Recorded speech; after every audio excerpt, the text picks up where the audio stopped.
because you've got your England top on today. I've got my England top on. I can see that you're fully invested in the Lionesses. I'll leave the studio. You can Take crack it on off. with the show yourself. Take it off. Sweden had chances to really kill the game. They did. But you're watching the game, you're going, you won't be surprised if England get back into this. It was just a pressure cooker, and under the pressure, there was a lot of poor penalties. Who's this? Sorry, who's this? Who's that? Chloe Kelly. Yeah. It was like we only played well for something like 10 minutes in the... You popped up with your player ratings and I was going, is this guy all right? Is he sure? I thought, I'll need to get a game of fives with this guy. Player for player, England should win it, but listen, England, it depends which England turns up. I think some of the decisions are highly questionable. That's why she's had some low marks out of 10, Ruesha. Can we talk about katrin-berger? But watching Berger kick from her hands and stuff like that, like she can get over a ball and waz it. Who you want to see in the final, personally? England. England. I'm going to say it's going to go to extra time and penalties. Oh! It's going to go. Hello, how you doing? And welcome back to The Kickback, sponsored by LG and its all-in pledge campaign. Show your commitment to the Lionesses and the Red Roses this summer by heading to lg.com/UK/pledge. You can sign up to the pledge campaign and opt in for a chance to win an LG TV and soundbar. Remember, watching changes everything.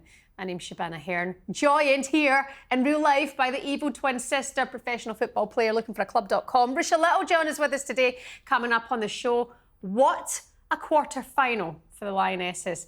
Unbelievable. Did they deserve that win? We're going to unpack it all for you. Plus, we'll be joined by voice of live football, Adrian Durham of talkSPORT, to look ahead to the next game against the Italians for the Lionesses. We're also going to hear from Giorgio Russo, brother of striker Alessia Russo, about his time in the Love Island villa and flying around the world to follow his sister's footballing journey. It's a busy, busy show. Lots on the way. Don't forget to like and subscribe. Get in the comments. Let us know how you're feeling about the tournament so far. Ruesha! That was a very long intro. It was a very long intro. That was a long one. But you know what? I'm actually though. like, where do I am? I'm going to sign up and try and win myself an LG TV and a soundbar. Well, you know. Because the TV in my room right now it's too small for me. Well, if you opt in, go through the whole website properly, right? Follow them on socials as well. Give them a tag. Okay. We're trying to get as many people to opt to support women's sport, Red Roses and Lioness this summer. So if you sign the pledge. Now, the thing is, we saw the numbers from that shootout, 7.4 million. Yeah, crazy numbers. If all of them could do the pledge as well, that'd be great. That's it. You have to be in it to win it. Absolutely. That's what they say. Oh, God, Wow. I mean, we're going to come into all in full detail with Adrian Durham, but just, I mean, what have you made of the tournament so far? Because you've got your England top on today. I've got my England top on. I can see that you're fully invested in the Lionesses. She's trying to say this is like an England top from M&S. It's not from guys, M&S. It's not an England top. Right, hold on. Can I just get a let's show all of behave. hands in the gallery? Who thinks Ruesha's wearing an England top today? Everyone's put their hand up. They're all at the wind up. Everyone's on one. Right, it's pure On England. one. It's lovely to not. see. I'm glad to see you supporting. Right, I'll leave the studio. You can Take crack it on off. with the show yourself. Take it off. But yeah, the tournament so far has been really enjoyable. I was in America. I was over stateside, so I missed a few like the games in the group stages, caught some of them. But what I've seen, I've really enjoyed, and I think the quarterfinals have been fantastic. Yes, again, everyone's going to have their opinions on certain things, shootouts, whatever. Yeah. But for entertainment, enjoyment, I've been sucked right in. I kind of am a wee bit going, it's the semis. I know. And I'm like, that's really sad. It's coming to an end. I feel like it's got to be longer. I mean, no round of 16. Yeah. Now, this is the thing. If there were a round of 16, you lot probably would have blooming been there.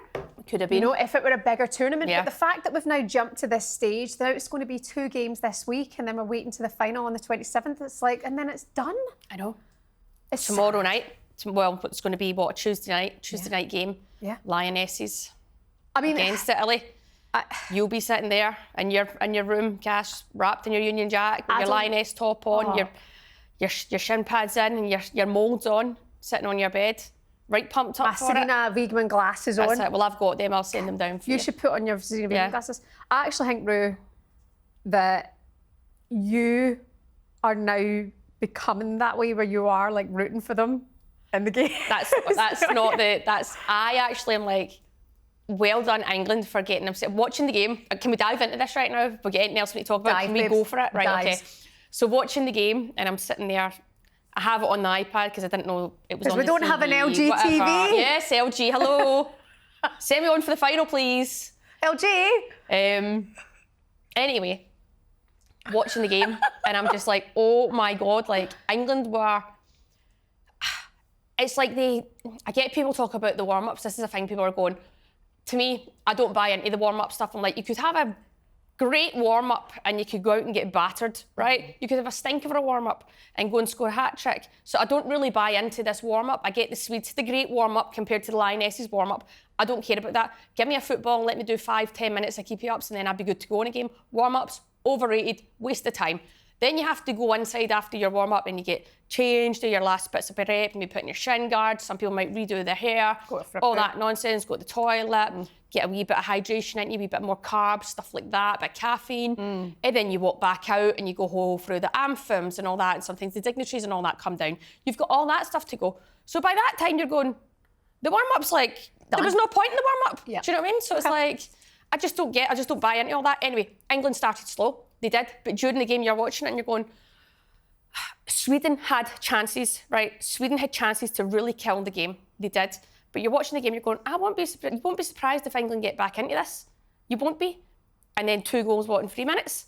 And that's it, they're right back in it again. And then they were really going, hold on a wee second. Can we be arsed going to a semi-final? Are we actually up for that? Are we sure? But even that, like Sweden too, you're going, oh, but again, it was just the occasion, that clearly the occasion had got to everyone, and it was just absolute, I don't know if people are going to say they were nervous, but it was just a pressure cooker, and under the pressure, there was a lot of poor penalties, and that's it. But to me, I enjoyed it. Yeah. Like, it was entertaining. It was so good, it was so fun. Through the roof entertainment. I mean, we watched it together. I don't know, there's a lot of pressure on here now. But she's so chill.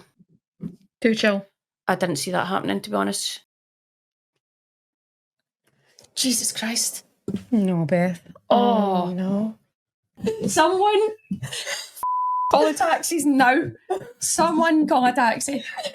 Love her. She's smile, she's got the swag, she's going to put the wee horsey leg up. Oh no, she's taking her time yet. Horsey, boom, boom, bash. What a stunning penalty. She's fine. So yeah, that was, what? What?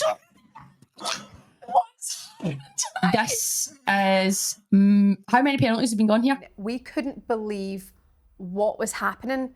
The misses, the lack of quality. They don't need to hear this, by the way, because they know it was shambolic. But Ruesha, I was thinking, do you ever have one of those dreams where you're trying to do your job? Like, so I have dreams often that I'm presenting, but I can't talk and I can't get the words out. And I was like, their job was to smash that ball into the back of the net. That's not a dream. That's not a dream. That's actually real life.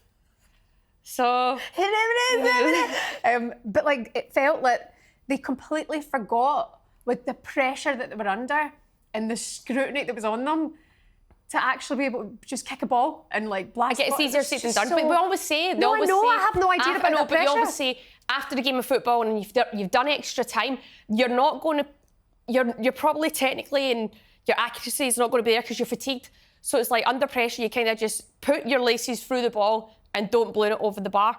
It's like just smash the ball on target. You see Lucy Bronze just smash it down the middle. Lovely. Do you know what I mean? And you're going, again, easier said than done. People are trying to do something and it doesn't come off. But in the moment, you're going, the Lionesses have been in these moments before and in the pressure cooker before. Mm-hmm. So it was just interesting to see how it went. But at the end of the day, they've came out the other side. I don't think we'll see that kind of shootout in a while. But what's the success rate of penalties this tournament? It's almost like 50%. So it can happen. But it's been, for me, for the fans, for the neutrals, it's been really, really enjoyable. Who's this? Sorry, who's this? Where's the camera?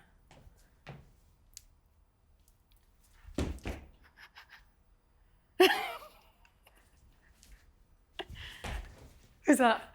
Chloe Kelly. Yeah, that's Chloe. I think her technique's a bit better than yours. But do you know what? What I will give to Chloe Kelly? Hers is amazing. Her whole routine. So she basically, we all know that she takes penalty kicks. So you could see that she has her routine, and not saying that she'll never miss. She will miss a penalty. It will happen. But in that moment, she really stepped up. She came on. She changed the game also. So confidence is sky high. She's flying. She's got her little ritual, her routine. The spin of the ball on the spot, the stamp, stand, start to walk back, smile at the goalie, swag back, and then does her wee leg lift, horsey kick. It's like a dressage horse. But it works for her. It works for her. But my thing was, in that moment, in the moment, it was just it was a smile for me. The smile was, I'm on this. This is in the bin. This is in the bin. It's in the bin. Done. Do you know what I mean? Fair play. I was like, I enjoyed it. I had a wee giggle watching that. But it was so good. And it kind of unnerves you a wee bit. You felt like, all right, okay, she's smiling at me now. Okay, and you know that she's got the most powerful penalty. Is it the most powerful penalty in all of football? Remember? It wasn't all football. It was against the Premier League that season. Oh yeah. Something like that. So yeah, she can welly a ball. Unbelievable stuff. Like we say, I think every fan rode the emotions of that game, and England have made it to a semi-final, and the dream of retaining the European Championship is still there, Ru. Yeah, don't want to write anyone off yet. Obviously, the Italians have done exceptionally well to get to where they are right now, and I think people will be looking like the Sweden game, and I think a lot of people wrote Sweden off and didn't realise how hard a game it would be. And I'm going, the Italians can play football, but they're also good at killing a game and playing the game. They will want to slow the game down. They'll want to control the game. They'll want to just knock any rhythm and momentum out of England playing. They'll want to roam about the ground. They'll want to maybe scratch you, kick you too. They can play that game, and they're very good at it. So that's what they'll be looking to do. So I don't think we can write them off yet. No. But England will be looking to bounce back with a better performance in the Sweden game. But we've seen them already in the tournament. They get beat the first game. So things haven't been plain sailing for them. So it's going to be a very competitive game. But if England win it, then you're going to, they could potentially, again, don't want to write anyone off, but they could have either a Germany or a Spain. And we were writing Germany That's off against Spain, which is crazy.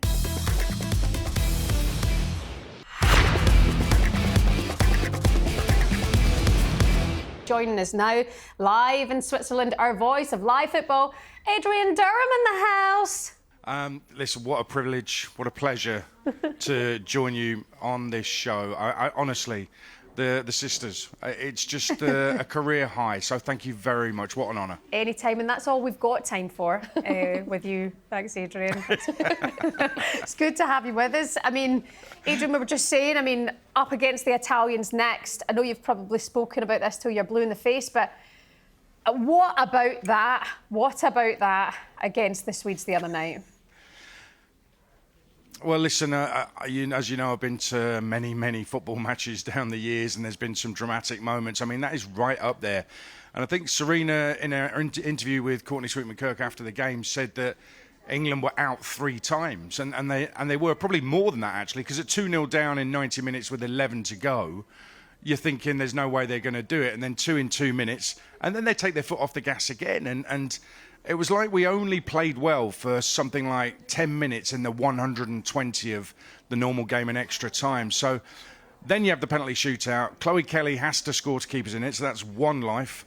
Then Sweden have 2 chances to win it, and that's another 2 lives. So she's right, effectively, in the shootout 3 times. England were virtually out, somehow saved themselves, or Sweden saved us, and then go on to win it. They ballooned one into orbit. It was, listen, there's a lot of luck involved. It wasn't all of England's making, that's for sure. But the spirit around the camp has been quite high in terms of the football. And of course, that galvanises a team together, doesn't it? If they can win a game that they've lost 3 or 4 times and get through to the semi-final, anything is possible. Who knows? They might even beat Spain in the final should they get there. Crazy.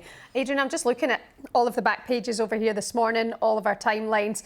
We're hearing all about this Jess Carter news, and like you say, the Lionesses, when they come together as a group, they're galvanised, they work together as a team, and they're in support of Jess Carter and everything that she's been going through with this social media racism, abuse. What have you heard about this from inside the camp? Well, Lucy Bronze spoke so strongly on it yesterday. In fact, a lot of us felt quite emotional in the press conference. We feel, as a collective, is the message as strong as it used to be? Is the message really hitting hard? Because to us it feels like it's not, if these things are still happening to our players in the biggest tournaments of their lives. So yeah, it's about putting another statement out there to say, you know, it's something that still is a problem. It's something that still needs to be put right. More needs to be done in football, more needs to be done in society. What that is right now, as an individual, I don't exactly know. But it's something that us collectively as a team and as a federation, we want to work towards. We want to make changes. This is a small step trying to create another change. It's just got to a point where something seriously has to be done. She's pointing the finger squarely. First of all, at those who post racist comments. They're the ones that we should be looking at. So I hear a lot of maybe middle-aged white men, and I appreciate that people might view me as one of those, but middle-aged white men who basically gaslight Jess Carter, saying she shouldn't be on social media. What a load of rubbish. Yeah. You know, to actually make that a thing is just ridiculous. Let's talk about this in real terms. The people who post the stuff, they're the ones that need to be looked at. The social media companies not doing enough. They're the ones that need to be looked at. Lucy Bronze spoke so well on that yesterday. She also talked about some of the other players in the camp. And I asked her myself about Michelle Agumang, and who has had this incredible tournament where she's effectively kept England in the Euros with that equaliser the other night.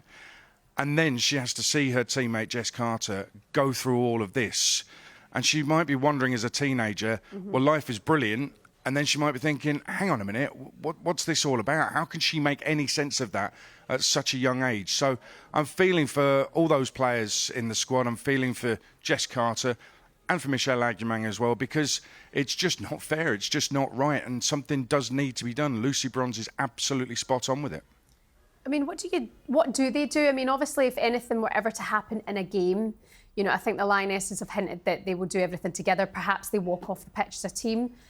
But with social media, I was saying to Ruesha there, when you apply for a blue tick on social media, you need to put in your passport details. You have to send them the picture of your passport. When you create an account, a betting account, you have to put in your passport, obviously, because you have to meet the criteria of being able to bet.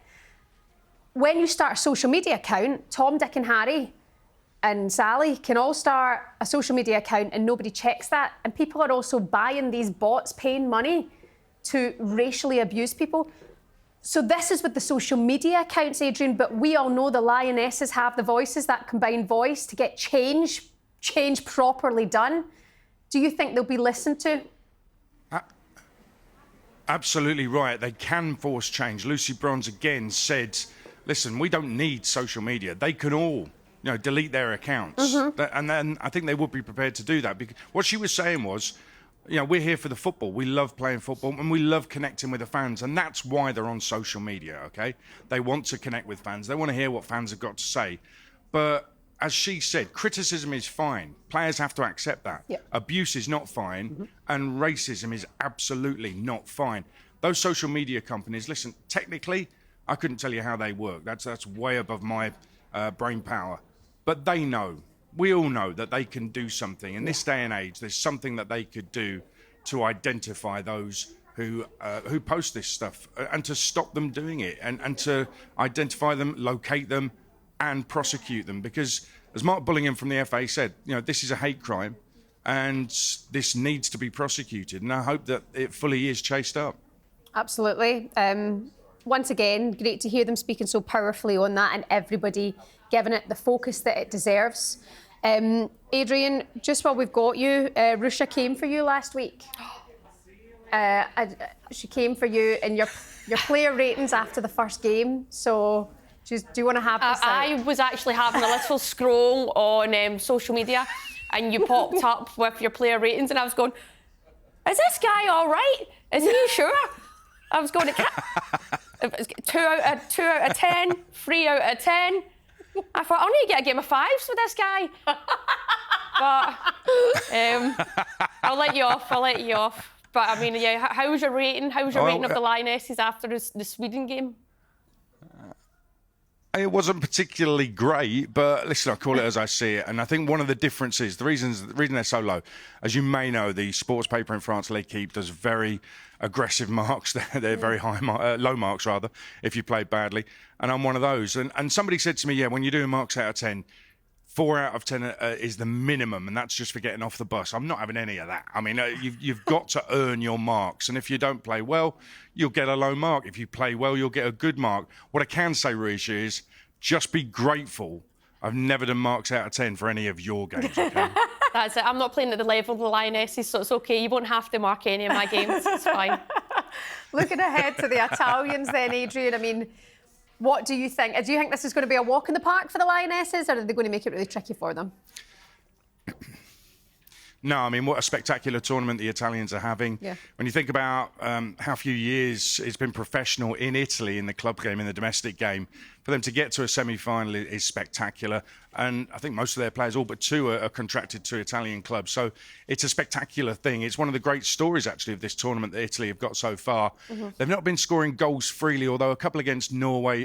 Girelli's got 3. She got 2 of those both of those against Norway. The second one, that header, it was a carbon copy of Lucy Bronze's goal, actually, against Sweden. But that shows they can score goals. But player for player, England should win it. But listen, England, it depends which England turns up. The France and Sweden England, Italy could absolutely do it. Netherlands and Wales England, we will cruise through to the final. It's not a cruise with England anymore. It's just not like that. In fact, it never really was. They take us to the highs and they take us to the lows. So I'm not taking anything for granted. And full respect for Italy. They've just got to make sure they get the job done. The problem against Sweden was they were so casual, so sloppy. I wondered about their mindset going into the game. Was it a bit too casual going into the game? There was that mistake that was punished by Asllani in the early stages of that game. Can't afford anything like that again, because they won't get that lucky again. That's just not possible. They're incredibly fortunate to be there. They've got to make it count. Does it concern you, I think, watching this tournament, the amount of chances that England are conceding, and they've not really been punished?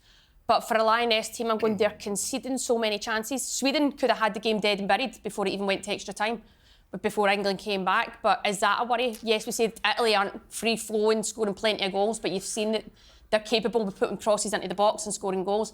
Is that a worry right now? 100% a worry. And the aerial ability, that the Italians have shown is a concern. Millie Bright, had she been in the squad, would be in the 11 by now. I think there's a concern about Leah Williams' fitness. I think we're all thinking she's going to be okay. Does Jess Carter stay in the starting 11, or Esme Morgan, who came on and played well, actually, does she start? They went to a 3 at a certain point in that Sweden game when they got back into it, then reverted to a 4. So which shape do they start with? There's lots of questions for Serena to answer, but that's why she's the England manager. That's why she gets paid the big bucks to make those decisions. She's got to get that right. I think some of the decisions are highly questionable. That's why she's had some low marks out of 10, Ruesha. I think she's got to get those decisions absolutely spot on, because it's okay sort of getting very lucky and squeaking through against Sweden when you shouldn't really have got through. I think we all accept England should be out by now. But if you go out to Italy in the semi-finals, I think there's some serious questions that need to be asked, because player for player, as I said, England are way better. She's got those decisions to make, and it's on her. And if it's not going right, she's got to make those changes quicker. OK. Adrian, just while we've got you, before we let you go, before you fly to your next destination, you have been catching up with a Love Islander, Giorgio Russo. The unlikely bromance we didn't know we needed has blossomed live on talkSPORT. How was Giorgio? I mean, we're going to watch the interview in just a second, but you guys, are you going to couple up? Have you got a date in the diary?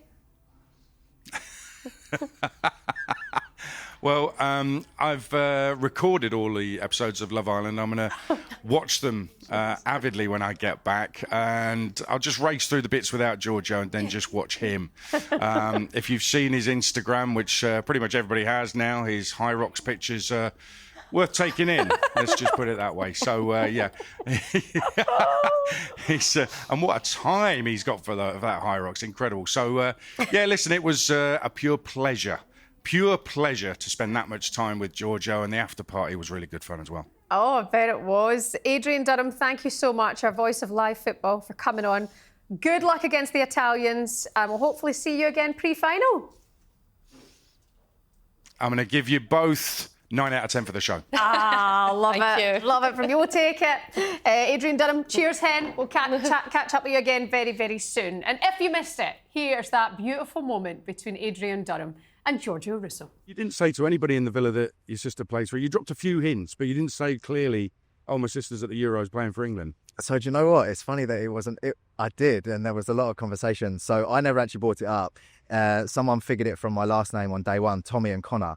But it never got shown on television, which I mean is not too bad. There was times where we spoke about women's football quite a lot in the downtime, and there was times where we spoke about all football in general. All the boys in there, we all had a real camaraderie about being knowledgeable about football, and we'd play football games and what have you. But the topic of women's football and Alessia definitely came up a few times. When I found out you were going in the villa, I didn't believe it, first of all, and then I thought, oh no, the high rock stuff, it all makes sense.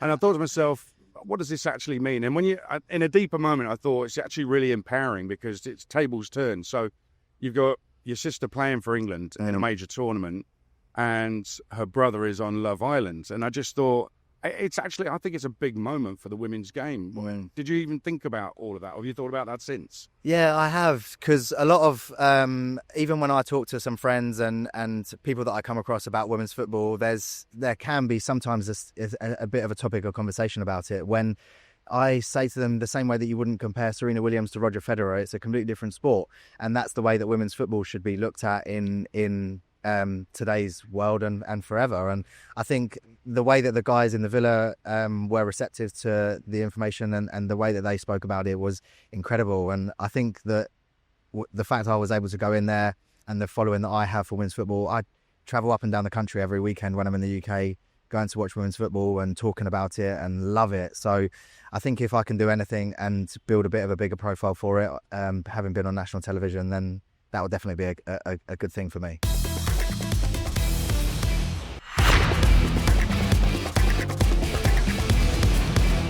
Today's show is brought to you by LG, and it's all in pledge campaign to increase viewership across women's sport. By signing up and pledging to watch more women's sport this summer, you'll be part of the drive to increase investment, grow the game, and create opportunities for young girls to get involved themselves.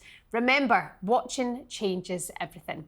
Let's hear now from LG's ambassador, Millie Bright, on what advice she'd give to young players trying to break through. Firstly, enjoy it. I think I've always said it, a happy player is the best player. I think whenever you're happy in your environment and you believe in the people around you and surrounding yourself with a secure circle that, have the best intentions, will be your biggest fan but your biggest critics as well, because you need that. You need to grow and develop, and you need to go through hard times to, build character and to improve your game. I think whenever you have that, just enjoy the game, because I can hand on heart say I'm 32 this year and I love the game just as much as when I was that 9-year-old girl with my dad booting it in the air and nearly breaking my neck with me heading it. So with still toe caps on, so I still have that same butterfly feeling. I still have that same urge to be better. And everyone always says, why have you stayed at Chelsea so long? Because I've always felt challenged. I've never had a season where I felt I've stood still or not had someone pushing me to be better. And even as one of the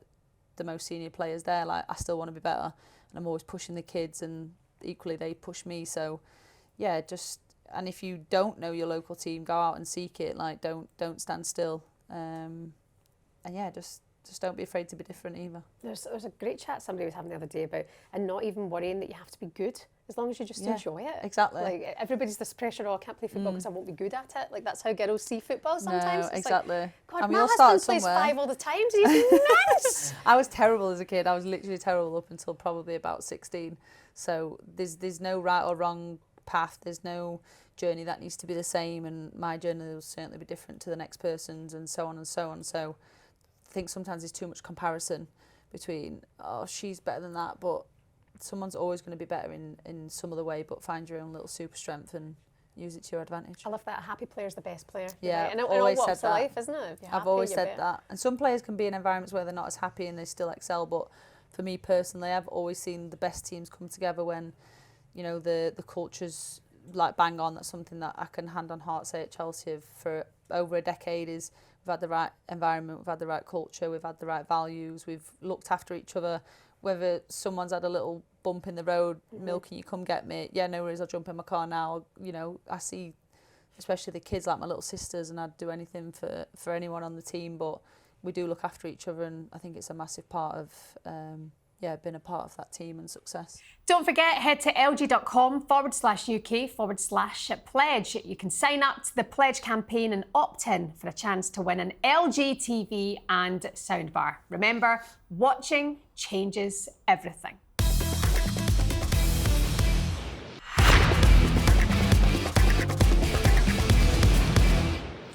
Ru, Castle.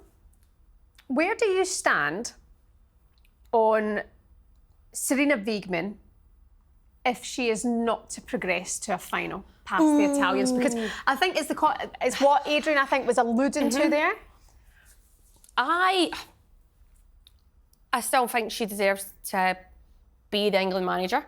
I think you've got to look at what she's done. She's won a Euros with the Lionesses. She took them to a World Cup final. She's now got them in a semis of another Euros. So is that not pretty good? That's quite unreal. Do you know what I mean? That's really good. But I get now you're looking at the Lionesses. And before that, the Lionesses hadn't won a major tournament. Yes, they'd maybe got to quarters, got to semis before. They hadn't won a major tournament. So for that, I think she gets to stay. Again, it could be on her terms. Does she want to stay or not? I think she would be a very honest woman going, no, I can do more here, or no, my time's up, it's time for change. I think she would be. I get, although like, these managers and sports stars or successful people all have that wee bit of ego in them, and that's would probably take them to how far they've got anyway. But I feel like she's a mature woman and she would know. But right now I'm going, you're looking and you're going like the games and you're going, not good enough, but they're still there. They're still in about it and nothing is plain sailing. And you look, she has brought in some younger players. There has been changes. There is some senior players that haven't came to the tournament. So I think she's doing well. Where do you stand on that stuff now? You know, the players who aren't at the tournament, because obviously it was big personalities, wasn't it? Who are now not at this tournament. They've cracked on. They are where they are with those players or without them. But what kind of environment does that have in a camp? I think the way the Lionesses are, and that group have been on this journey together for a little while now, so I think they all know each other well. I feel like the camp is probably a tight enough unit. Yes, not everyone's going to be best mates. You'll be closer to certain people than others. Yeah. But I think people will respect everyone's decisions. And that's what it comes down to. It's like people have done what's best for them in that moment, and you've got to respect that. So Mary Earps, Millie Bright, you've got to respect their decisions. And I'm sure everyone in that Lioness dressing room would too. There's so many big personalities that are still in the squad. Obviously, Lucy Braun's been one of them. But Hannah Hampton has had a coming of age this tournament.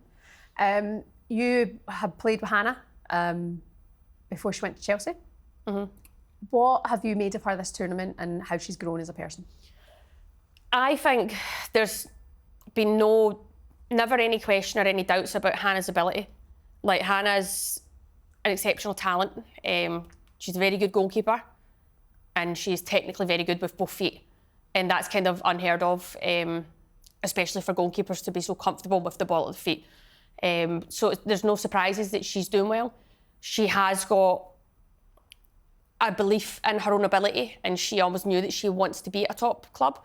For Hannah, it was actually just working on her mental side of the game and her, as a person, maturing and becoming a woman, maybe, is what she had to work on. And I think she's went away, she's worked on herself, and now she's reaping the rewards for that. But there was never a question about Hannah's ability as a goalkeeper. So. Yeah, no, she's been absolutely outstanding. Even the clips of like her, she's got the thing up her nose and, you know, screaming in the celebrations. Like, it was such a special moment, you know, for her and so many of the players. It's like, oh my God, just on the subjects and goalkeepers as well and special moments. Can we talk about Katrin-Berger? Oh, I know. It's just one of those, like the story and stuff like that. You're like, and isn't football mental though when you think about it? Like, she was at Chelsea and then it's like she was no longer kind of going to be number one. She was there and then she moves away. She works hard. She's working really hard behind the scenes. She still becomes the German number one. She reclaims that spot to the major tournament, goes through more setbacks, and then to have the game that she did is just beautiful. But that save was absolutely stunning. I think everyone watching it at the time, everyone was just like, oh! And then from that, she cracks on, and you know she was going to have a decent game in the penalties. Yes, maybe England didn't. Sorry, the penalties. France, France didn't help themselves there with some of the penalties, but she stepped up. She was confident, and yeah, just what a gal. Yeah. She texted me. Did she? She wants to head out for a pint after tournament. Did she? I said, look, Anne Katrin, look, Anne? you go on your holiday. I'll catch you after your holidays. Don't you worry about me. So, yeah. Oh, honestly, unbelievable. And I think, as you mentioned there, like the story, the background of what happened, she's been through cancer, Anne Katrin-Berger, you know, went through every single stage of life, you know, that there's been for one individual, everything she's been through to step up to the big stage and just keep doing that. I'm like, you're so good. You're so good at what you do. I remember one game, what was I doing? I think I was injured, or I was watching, whatever had happened, and I was watching the game, and I was out really early. So I was watching the warm-ups. And for like Hannah, obviously Hannah Hampton gets a lot of credit about her distribution and stuff like that. But watching Berger kick from her hands and stuff like that, like she can get over a ball and waz it. It's some technique, and I was just watching it and I was like, oh, yeah, I like you. I knew who she was. She was obviously unreal, but just watching her in her warm-up, going through her wee bits of drills, I was just like, wow, that's impressive. Got to put it up there as one of the GOATs, really, of women's football, haven't you, Anne Katrin? There's some players like that, they just don't get enough credit. But do you know what I love about the Germans? I harp on about this all the time. The Germans are like, they're just this force and they're all one. No one's a superstar. Yes, you might have had the time when you had to have Birgit Prinz and stuff like that, and you need to have Alexandra Popp, and they were like the goal scorers. But as the way the Germans do it, like they spread everything equal. So like even if it's like for international duty, if it's like press, if it's like media, or like working with sponsors and brands, they just spread it all out. So it just creates that equal environment. And you see a lot of the Germans still play in Germany, and it's just like that's the environment. They don't want one single massive superstar. It's like everyone is equal and everyone performs, and I just love that about the Germans. That's nice. I've never really seen it like that before, but you're right. I mean, across the pitch. Fair. Yeah. Like it. There's no out and out super. You're right, Pop would have been, I think, in our eyes, the out and out superstar, not at this tournament. But yeah, you're right. And it's not then like Pop does every single press interview. You know, they share it and share it. All the work, all the load is spread equal, and I think that's just their philosophy. That's their belief, and I think that's always been like that. So there's no egos. Do you think we're underestimating the Germans against the Spanish? Obviously, you look at nobody's seen the Sweden result coming. I mean, that was a battering. You're going, that was crazy. But for the Germans, I think you've got to look and go, they're like a few games they've had players sent off so early. We're forgetting about they were down to 10 people after, what was it? 10 minutes in that game. Mental. So there's something about them. They've got a belief. They've got a resilience. You can't underestimate them. You can't write them off right now. It's going to be a tough game. They've played a lot of minutes. They've got a few injuries, missing a few players with suspension. So, but you can't write them off. Yeah. I mean, here we are now looking at semi-finals of Germany against Spain, England against the Italians. Now, on paper, I think we know what this final is going to look like. But whatever we've learned from this tournament is that you cannot go anything on paper. It's thrown up so many more surprises. Crazy. Cass, I'm just buzzing to watch these games, and I don't want them to end. But that's it. I'm kind of like, yes, you've got, it should be that. Yes, we think it should be that. But you just can't write anyone off right now. It's not over till it's over, and we'll see at the end of the 90 minutes or plus extras and penalties. At final, though, who you want to see in the final, personally? England. England are there for me. I don't know if maybe the Germany could throw up a bit of a surprise and we could see another Euros England-Germany final. But it's possible. It's not the wildest thing ever. I mean, Spain took 50 minutes for the Spanish to get ahead against the Swiss. You know, and again, they've got the home support by the last 20 minutes. They maybe got the goal, something like that. Yeah. So I'm like, is there, you know, if the Germans can sit tight and be efficient, which they do so well, it could be a Germany-England final. Easy. Yeah, I would be intrigued to see how the Germans set up for that game. Will they be a bit more reserved, as in, like, will they play more of a tighter block or a mid block? I don't actually know what they will do, but you would expect Spain to have a lot of possession. Yeah. It's exciting. I just want a good game of football. Yes, I get you'd like to see England. I do think England have to pull their socks up and get their stuff together and go out and do the job against the Italians. It's not going to be easy because I think the Italians will really frustrate them. But I think on paper, yes, England should have enough quality to maybe get over the edge. But the Italians can't write them off. Good team, good at what they do. But I do expect England to get to the final. The other leg, I'm not sure. Okay, fair enough. One of my favourite moments of the tournament is the Italian manager celebrating that second goal. He's like, should I celebration or not? Yeah. Have to go. Like, that was so sweet. And Girelli to get a brace in that game. Like, again, players just getting the worldwide recognition that they deserve, who have been great players for their whole career, and now they're kind of thrust there out in the spotlight and they're doing bits. It's been brilliant. If you're Sarina Wiegman, are you making any changes to your starting 11 for the semi-final? Well, we'll need to see if Leah Wilson is fit to start. So that's going to be If she's not. If she's not fit, well, obviously there's got to be a change. So what would you do? But I guess you're just bringing in Esme Morgan. But then there's a bit of me that I would maybe rather actually go and put Jess Carter as centre back beside Alex Greenwood. I get then Carter can play on the left and so is Greenwood, so would that be a bit of an unbalance there? But I just think for aerial balls and stuff like that, like we've seen Girelli in there, they're just lacking that bit of aggression. They've lost that without having Millie Bright in there. Yeah. I mean, she'd head her nanny, do you know what I mean? So she's not there to do that. So I think Jess Carter is very physical, and I think she'd be a bit of a presence in there, dealing with any crosses and stuff, tidying up and getting tight and making it difficult for Girelli. Then what do you do? Who do you put at left back? You don't think she's going to maybe change the formation a little bit? Well, the fact that you seen her going to a free at the end of the game, but I think that was more, that was purely, I think, to get Lucy Bronze higher up the pitch.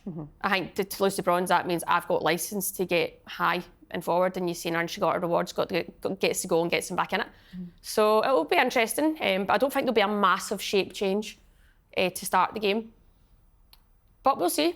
And in terms of players, I'm going, I don't know if there's like any massive changes I would make in the starting lineup. Chloe Kelly has got an argument though. I mean, she came in, she was called, that's maybe one, because I do think without her coming on and playing the way she did and putting the crosses in, I guess she's put in 2 crosses, but there was no other balls put in like that. Do you know what I mean? And it's led to goals and it got them back in the game. So I'm like, she's confident right now. She is confident, so she'll be going, start me.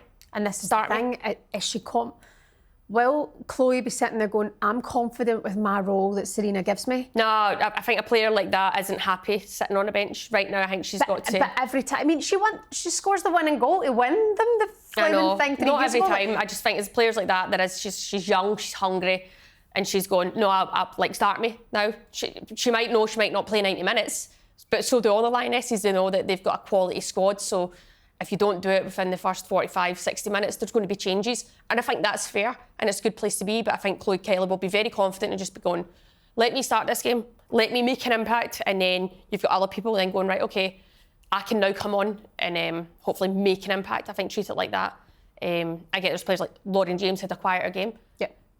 She's human. That's going to happen. She can't be world class all the time.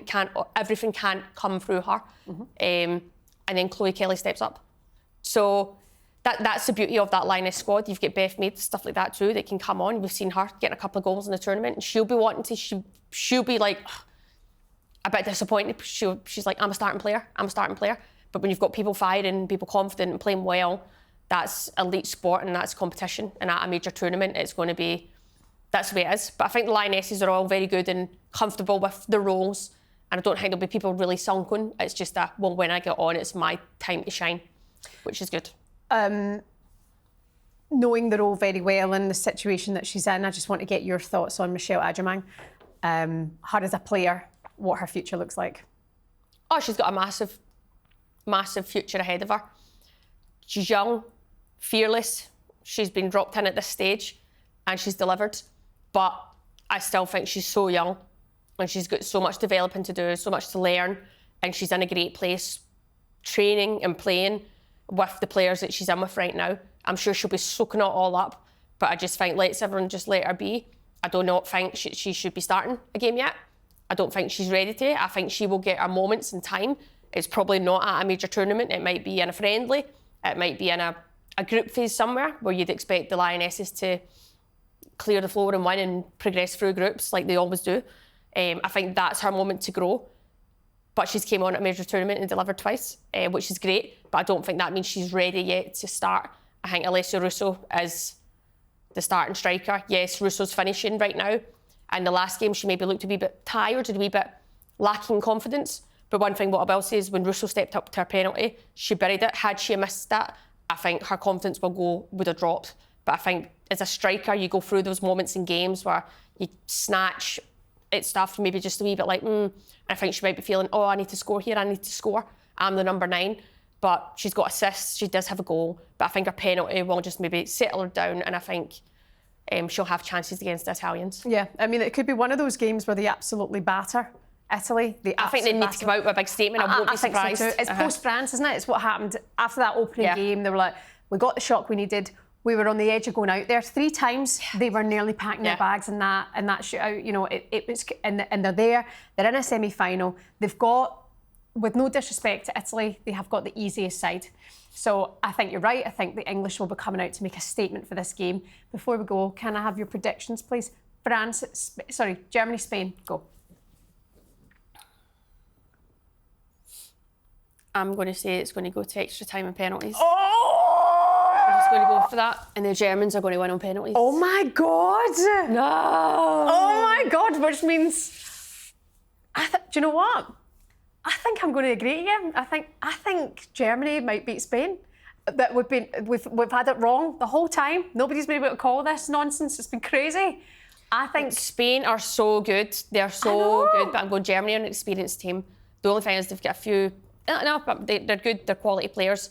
They'll make it hard for Spain. I think they can't go toe-to-toe with them right away. But I think just really make it hard and be physical, aggressive. This episode of The Kickback was brought to you by LG and its All-In Pledge campaign. Show your commitment to the Lionesses and the Red Roses this summer by heading to lg.com/UK/pledge, where you can sign up to the Pledge campaign and opt in for a chance to win an LG TV and a soundbar. Remember, watching changes everything. Get in the comments, let us know your thoughts, let us know your predictions as we head into these semi-finals. Like and subscribe. Rue, see you next week. See you next week. Bye.